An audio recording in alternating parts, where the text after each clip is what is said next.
I enjoyed yesterday morning sessions, and I love what this organization is doing to inspire already idealistic and ambitious people who want to make a big difference in the world. I've always been drawn to causes.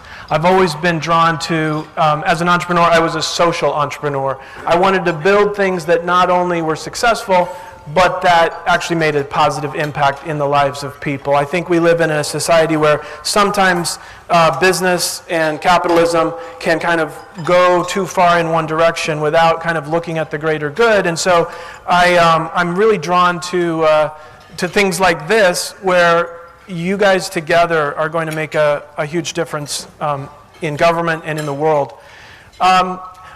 Just real quickly, I had never heard of StrengthsFinder until about a year ago. I'd been an entrepreneur for 22 years, started 7 companies. As Steve said, Ancestry.com was one of those. And we wanted to have a positive impact on the world and help everybody figure out who their relatives were, who their family, who their ancestors were, and kind of how they fit into the scheme of things.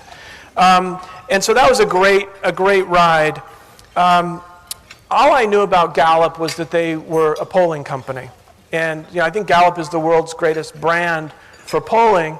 I want to ask a question, because I'm learning all that I didn't know about what Gallup does. I want to ask you all a question today. By a show of hands, how many of you have ever heard of Don Clifton? Please raise your hand. Okay, so maybe 5% of you. Raise your hand if you've heard of Sigmund Freud. Okay, so Sigmund Freud is the great psychologist, the father of psychoanalysis.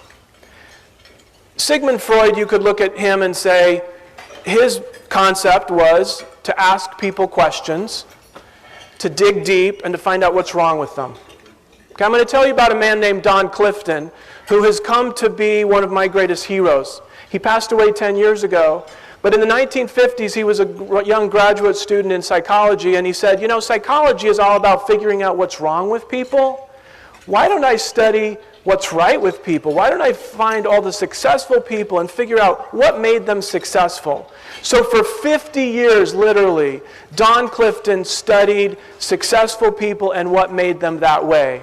And for decades, he helped large corporations and schools to try to hire the right talent into their organization. So he would go into a bank and say, you've got 1,000 loan officers, I want to take the top 20%, the highest performers in your company culture, and I want to interview them and understand how are they wired, what do they think, what do they do, what makes them your top performers. So Don became a genius at selection. He would interview all these people, find all the common patterns that made them successful, and then he would devise a selection instrument that would help the company or the organization find more people like their top performers. Okay, so Don was a brilliant selection scientist. But every time he placed one person in a role, it meant that there was one person that won and got the role, and all the other people got turned away. And so, being the wonderful person that Don Clifton was, he tried to figure out, what can I do for the world that will help everybody to succeed, that won't just have a few winners and lots of losers, but some assessment, some tools, some developmental program that could help the entire world find out what they are best at and find a role for them. And so over a decade, Don worked and developed the StrengthsFinder assessment. And many of you have heard of it or taken it. StrengthsFinder has now been taken by nearly 9 million people. Most of the people learned about it by purchasing a book. There are several best-selling books. Now Discover Your Strengths was recently mentioned by Sheryl Sandberg, COO of Facebook, as the most important business book that she has read in a long time.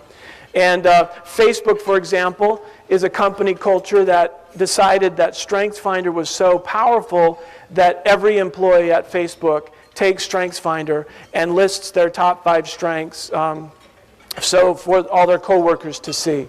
StrengthsFinder is different from other theoretical or personality type assessments in that it was developed by researching tens of thousands, hundreds of thousands of people, and then devising the categories and the themes as a result of those interviews.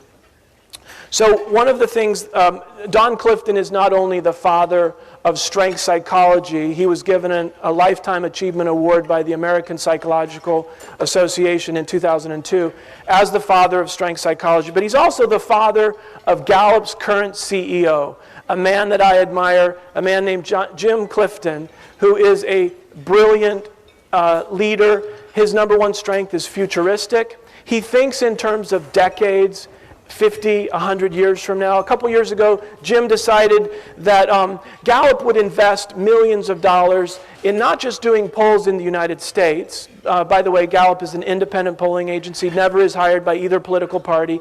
It does polling to understand the will of the people and to hear the voice of the people, and then to train and consult with business, government, education, and faith leaders about what the people are thinking. And so it's a great company mission, but Jim decided with his futuristic that we would poll the entire world. And so we now do polling in 162 countries around the world. We ask hundreds of questions. Many times we do it door to door, village to village, because a lot of people in the developing world don't have internet or phone. And so Gallup does this polling to try to inform world leaders about what people are thinking. It's a great boost to democracy worldwide. And one of the things that Gallup does is we study and we measure so many things in so many settings. We do a student poll every year. We interview hundreds of thousands of elementary school, middle school, and high school age students. And I want to share with you a statistic, and then I'll carry it over to the workplace, and just tell me what you think about this and how important it would be to buck this trend. Elementary school students, when they are surveyed, we find that 76% of them are engaged in school. They like going to school, they probably like their teacher, they like what they're learning, they're engaged. Their eyes are open and they've got energy around learning. By middle school, it drops to 61%. By high school, it drops to 41%. When you look at the American workplace, Gallup just released a massive 60-page report called The State of the American Workplace. If you survey people in the workplace to find out if they're engaged at work, the number is 30%. What's wrong with this picture?